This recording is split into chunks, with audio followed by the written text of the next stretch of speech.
business advisors do not speak your language. So what I'm referring to here is folks like CPAs, attorneys, bankers, your insurance professionals. Most of them don't speak it. So let me give you a sense of what we're talking about here. So both Jack and I, even though we're small business guys now, we were exposed to corporate America for quite some time. Big companies, multi-billion-dollar big companies. And when we first started working intimately with the small business market, we had to, what we affectionately call, decorporatize ourselves.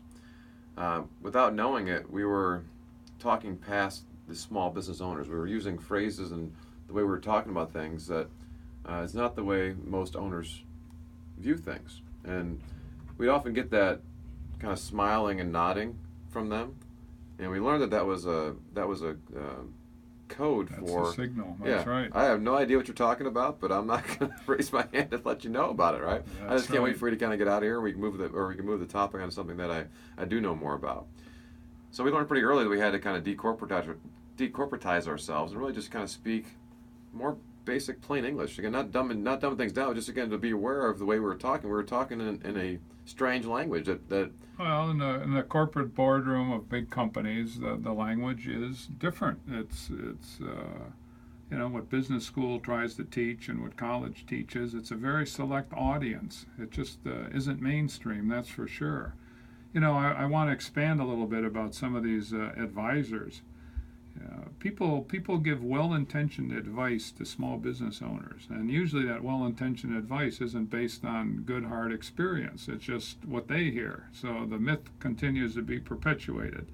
And when we look at business advisors, we can expand that into volunteers, people like SCORE volunteers, people who are retired, or even worse, semi-retired. Oh boy. There's little or no training. They come in and basically, hey, I worked as a VP or a director of or something in a big company, and I know business. And usually the person screening that person comes in and he has the same or she has the same problem that we encountered that Adam just talked about. It took us a couple of years to be able to speak to and understand the small business owner, if for no other reason their world is not made up of big corporate boardrooms. And one of the problems that advice leads to is to try to bring in advisors. And now here I am, a small business owner, and I don't know how to direct those advisors. I was on a panel that actually it was at John Carroll University, and I was representing a small business coach, and across the aisle from me was somebody who represented when do you start to assemble a board of advisors. And a board of advisors it sounds great on paper, it sounds great in the academia halls, but to be able to direct somebody who has some pretty high-level experience, and if the person who has that high-level experience doesn't realize that he's talking to a small business owner that doesn't deal in that kind of language, we're set up for failure there. Yeah, so I think one of the things you're touching on, Jack, is people will assume that or maybe the owner just assumes, hey, if I assemble this crack team to come around and help, give me great advice, that we just kind of get together and they'll be great free-flowing advice without much or any direction really at all. That's right.